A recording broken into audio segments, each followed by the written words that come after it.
Praise the lord, హల్లెలూయా. మన ప్రభు అయిన యేసుక్రీస్తు నామం పేరిట అందరికీ శుభాభివందనాలు తెలియజేస్తున్నాం. దేవుని బిడ్డలారా, ఎలా ఉన్నారు?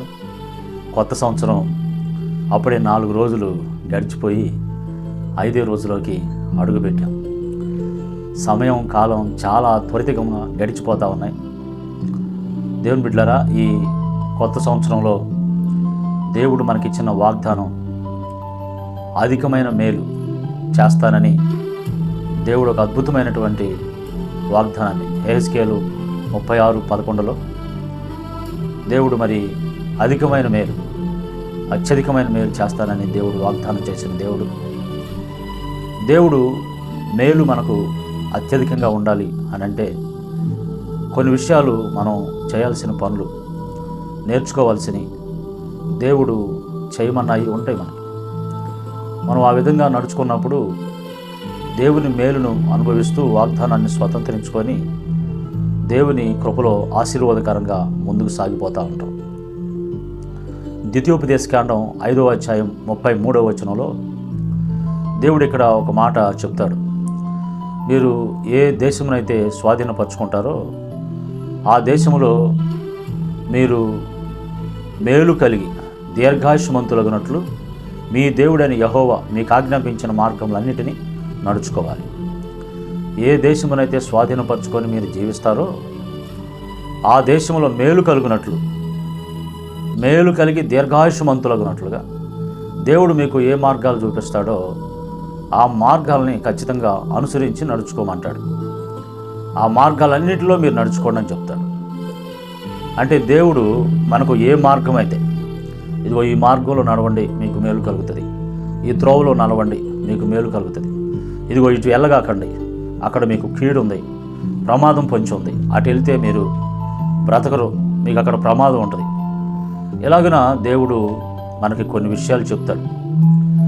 మన పిల్లలు కూడా ఇంట్లో నుంచి ప్రయాణమై వెళ్ళేటప్పుడు మనం కూడా కొన్ని జాగ్రత్తలు చెప్తాం కదా. జాగ్రత్త అమ్మ, ప్రయాణాల్లో వాహనాలు, రాకపోకలు, మనుషులు, మరి రకరకాలైనటువంటి వెహికల్స్ మనకి ఎదురవుతూ ఉంటాయి. జాగ్రత్త జాగ్రత్త, మీరు తిన్నగా వెళ్ళాల్సిన మార్గంలోనే వెళ్ళండి, అటు ఇటు వెళ్ళగాకండి అని చెప్తాం. అదేవిధంగా మరి కుమార్తెని కాపురానికి పంపించినప్పుడు తల్లిదండ్రులు చెప్తారు కుమార్తెకి, మాయ్ అత్తమామలు చెప్పినట్టు వినమ్మా, నీ భర్త చెప్పినట్టు నడుచుకోమ్మా, అటు ఇటు ఎదురు తిరగగాకు, నేను చెప్పింది చేయనని ఎదురు మాట్లాడగాకు, జాగ్రత్త, ఇక్కడ మన ఇంట్లో ఉన్నట్టు ఉంటే కుదరదు, అక్కడ అత్తమామలు చెప్పినట్లు భర్త చెప్పినట్లు నడుచుకోవాలి అని తల్లిదండ్రులు పిల్లలకి జాగ్రత్త చెప్తారు. ఇవన్నీ ఏంటంటే వాళ్ళ క్షేమాన్ని కోరి, వాళ్ళ మేలు కోరి ఈ మాటలు చెప్తూ ఉంటారు. మరి మన దేవుడు కూడా మీరు ఏ దేశంలోనైతే ఉంటారో ఆ దేశంలో మీకు మేలు కలిగి దీర్ఘాయుష్మంతులగునట్లు నేను మీకు ఏ మార్గాలైతే చూపిస్తానో, ఏ మార్గాలైతే బోధిస్తానో, ఏ మార్గంలో నడవమని చెప్తానో ఆ మార్గాల్లోనే నడవాలి మీరు. కాదు మేము ఈ మార్గంలో వెళ్తామంటే మీ కర్మ అది. ఒకని నడత వాని దృష్టికి యథార్థంగా ఉండును, తుదకది మరణానికి నడిపిస్తుంది.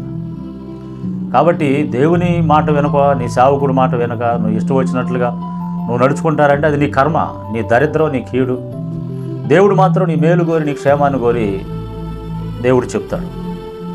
మన ఆత్మీయ తండ్రి మన మేలును కోరినవాడు, మన క్షేమాన్ని కోరినవాడు, మన ఆశీర్వాదాన్ని కోరి మన కోసం ప్రార్థన చేసే ఒక దైవ సేవకుడు నీ మేలు కోరి ఏదైనా మంచి చెప్పినప్పుడు వినండి. చేయగాకండమ్మా, అట్లా నడుచుకోగాకండమ్మా, అది పద్ధతి కాదు, మన క్రమం కాదమ్మా అని చెప్పినప్పుడు వినండి. మీరు ఆశీర్వదించబడతారు, మేలు కలుగుతుంది. అట్లా కాకుండా ఆయన ఏంది చెప్పేది, ఆయన చెబితే మనం నడుచుకోవాలని నీ కర్మ. చెప్పే బాధ్యత మాది, మేలు కలగాలని నడుచుకునే బాధ్యత మీది. అలా చెప్తే వినకుండా చాలామంది పాస్టర్ గారండి, సారీ అండి, మీరు చెప్పినట్టు మేము నడుచుకోలేకపోయాం, వాక్య ప్రకారం జీవించలేకపోయాం, మాకు అంతా నష్టమే జరిగింది, కీడే జరిగిందని ఏడుచుకుంటూ వచ్చిన వాళ్ళు బొచ్చిన మంది ఉంటారు. మరి ముందే చెప్తున్నాం కదా, మేము వినాలి కదా, నీ మేలు కోసమే కదా చెప్పేది. దేవుడు చెప్తున్నాడు. ఇప్పుడు ఒక దైవ సేవకుడిని ఒక చోటుకి వెళ్ళమన్నాడు, వెళ్ళి అక్కడ చెప్పాల్సింది ఏదో చెప్పి జాగ్రత్తగా తిరిగి రారా బాబు, నువ్వు దారిలో ఎక్కడ ఆగొద్దు, ఎక్కడ బస చేయొద్దు అన్నాడు దేవుడు. ఇతను వెళ్ళాడు, వెళ్ళిన పని చూసుకున్నాడు, తిరిగి వస్తున్నాడు. ఆ ఊరిలో కొంతమంది ఏం చేశారంటే, ఒక ముసలి ప్రవక్త ఒక ఆయన ఉన్నాడంట. ఆయనకి చెప్పారు, ఒక ప్రవక్త వచ్చాడు, ఇక్కడ ప్రవచించాడు, ఇక్కడ మాటలు చెప్పి వెళ్తున్నాడంటే, అప్పుడు ఈ ముసలి ప్రవక్త ఎక్కడికి వెళ్ళాడు, ఎటు వెళ్ళాడు, ఆయన ఏ దారిని వెళ్ళాడని తెలుసుకున్నాడు. ఈయన అది వెళ్ళేసరికి ఒక చెట్టు కింద రెస్ట్ తీసుకుంటా ఉంటే ఆయన కలుసుకొని, ఈ ముసలి ప్రవక్త అంటాడు, దేవుడు నాతో రాత్రి మాట్లాడాడు, నిన్ను మా ఇంటికి వచ్చి బస్ చేయమని చెప్పాడు, మా ఇంట్లో విశ్రాంతి తీసుకోమని చెప్పాడు అని చెప్తాడు. ఇతను నిజమే కావాలనుకొని వెళ్ళిపోతాడు. వెళ్ళిపోయి తిరిగి వచ్చి మార్గంలో చనిపోతాడు. ఆ చనిపోయి కళ్ళేబరాలు దారిలో అక్కడ పడి ఉంటాయి. అదేంద్ర బాబు అని అంటే, దేవుడు ఇతనికి ముందుగానే చెప్పాడు, ఎక్కడ బస్ చేయొద్దు, ఏ ఇంటికి వెళ్ళొద్దు, ఆ దారిలో ఎక్కడ నువ్వు విశ్రాంతి తీసుకోవద్దని చెప్తే, ఇతను వెళ్ళిపోయి అతను ఇంకొక అతను వచ్చి నాకు దేవుడు చెప్పాడని చెప్తే ఇతను నమ్మాడు. అంటే దేవుడు నీతో మాట్లాడిన దాని మీద నీకు నమ్మకం లేదా, నీకు ఒక కాన్ఫిడెన్స్ లేదా? అబద్ధ బోధకులు అబద్ధ ప్రవచనాలు చెప్పి, దొంగ దర్శనాలు చెప్పి, దొంగ మాటలు చెప్పి మన త్రోవలను పక్కకు తీసుకెళ్తారు, పక్కకు తప్పిస్తారు. జాగ్రత్త దేవుని బిడ్డలారా, అన్నీ నమ్మగాకండి, మోసపోగాకండి. దేవుడు ఏం చెప్తున్నాడో, అబద్ధ బోధకులు ఏం చెప్తున్నారో, దేవుడు ఏం చెప్తున్నాడో, దైవం ఏం చెప్తుందో జాగ్రత్తగా వినండి, జాగ్రత్తగా తెలుసుకోండి.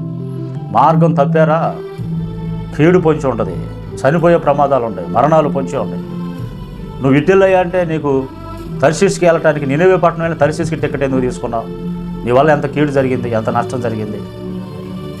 అందుకని దేవుడు అంటాడు, నీకు మేలు కలగాలి, దీర్ఘాయుష్మంతులు అవ్వాలంటే నేను చెప్పిన మాట నువ్వు నడుచుకో. ఈ కొత్త సంవత్సరంలో దేవుడు మనకిచ్చిన వాగ్దానాన్ని స్వతంత్రించుకోవటం కోసం మేలు కలిగి దీర్ఘాయుష్మంతులగినట్లు దేవుని నడిపించే మార్గంలో మనం నడుద్దాం, మేలు దీర్ఘాయుష్మం అనుభవిద్దాం. ఆ కృప మనకి తోడై ఉండునుగాక. ఆమేన్. ప్రభువా, మీరు చెప్పిన మాటలు విని అనుసరించి మీరు ఇచ్చిన వాగ్దానాన్ని స్వతంత్రించుకునే కృప దయచేయమని యేసు నామములో ప్రార్థిస్తున్నాం తండ్రి. ఆమేన్.